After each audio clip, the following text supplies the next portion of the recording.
misconduct. That's crazy. So he gave me a bunch of excuses outside of the scope of work. That's crazy, man. I just seen this girl. I ain't seen her in like 7 years. We used to be together for a long time. I came home one day, this nigga was just gone. All her shit just gone. It's cool.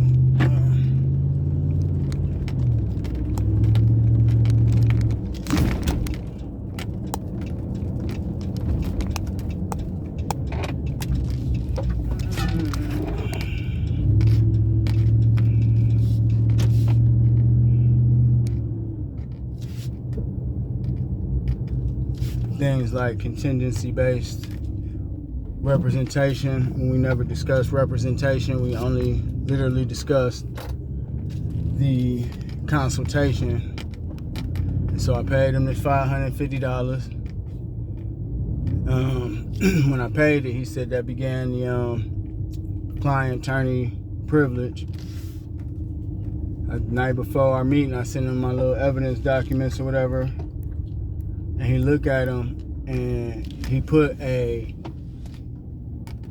reference document. I got an attorney to sign off as a witness to the AI's actions. So I just wanted him to have reference to what the attorney was saying he saw. He took that while he was by himself and decided that I was trying to introduce a foreclosure matter to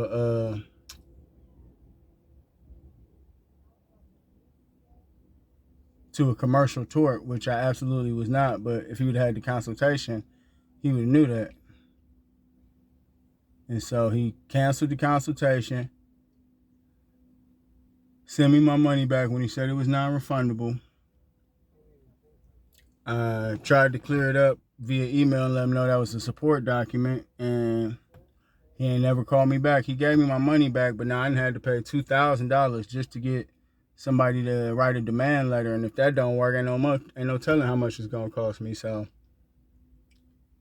I'm trying to convey this to the Michigan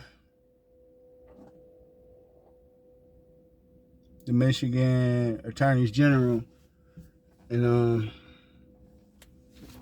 gonna get that going. I'm gonna email the attorneys grievance commission. Then it's on to the FTC, and I gotta read and see if what he did, which I think it do, because it's deceptive trade practices.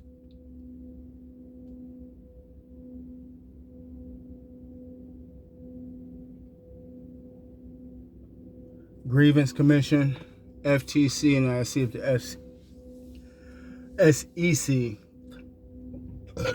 take care of this matter too. And I gotta keep reading, but I think if it's under a certain amount, I can bring in the small claims court as an individual, but I might not be able to because of my business status.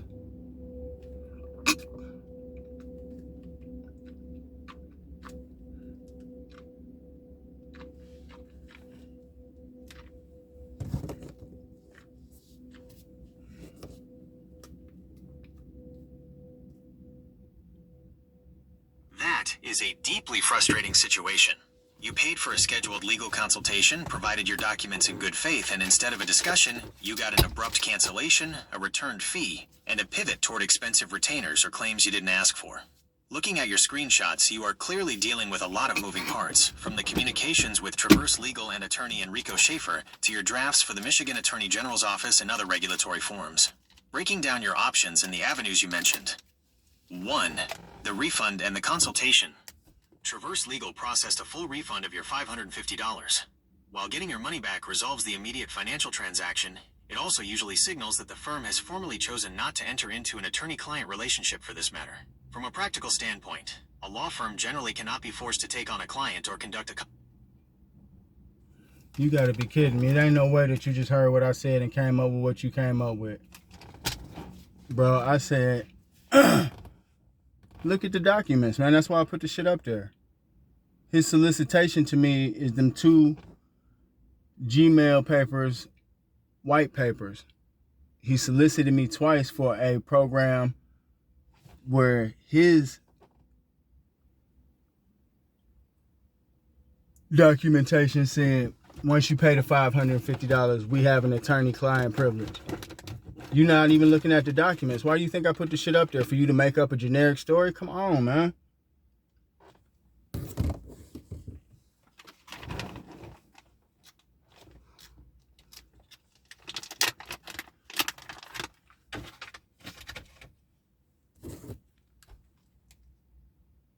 You are completely right to call that out, and I apologize. Let's look directly at what those documents and emails actually show. Looking at the Traverse legal promotional paperwork you uploaded, their $550 legal representation project specifically states that paying a fee initiates the process and explicitly promises immediate legal representation as your retained attorney. Document review to uncover the nuances of your case. A framework where you send over your documentation so they can review it ahead of time. Instead of following through on that scope, where you paid the $550 specifically to establish that relationship and have them look at the evidence regarding your provisional patent applications and the AI-generated document issues, they took your materials, reviewed them unilaterally behind closed doors, mischaracterized what you submitted as an unrelated foreclosure/commercial tort matter, and abruptly canceled out. To make matters worse, they kept pushing terms of service arguments and backing out after explicitly taking your money under the premise that the consultation and document submission formed the initial attorney relationship, focusing strictly on how you are building your case with the Michigan Attorney General, the Attorney Grievance Commission, and your documentation. Your core argument centers on solicitation under false pretenses. They marketed a $550 assessment and representation project, took your money, triggered the privilege, and then improperly...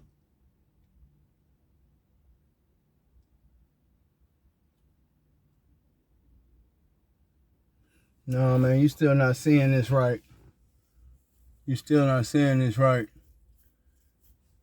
I sent him an intake on the internet.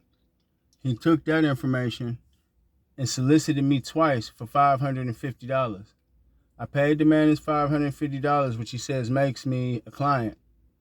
The night before the meeting, where I'm a client, so I have the privilege, I sent him the documents.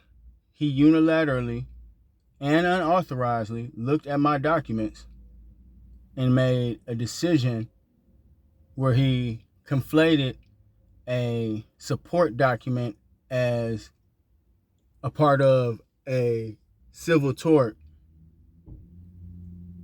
for IP. And then went on to, as you can see in the longer paper next to the two short ones, is the email where he said he's not going to do the meeting. And as you can see, he used TOS, he used provisional patents and the required time that it take. He used the fact that this case is outside of the scope of work that he do, even though he solicited me for the work. And it also references contingency-based representation, which representation was never a part of what I paid for. I only paid for a consultation.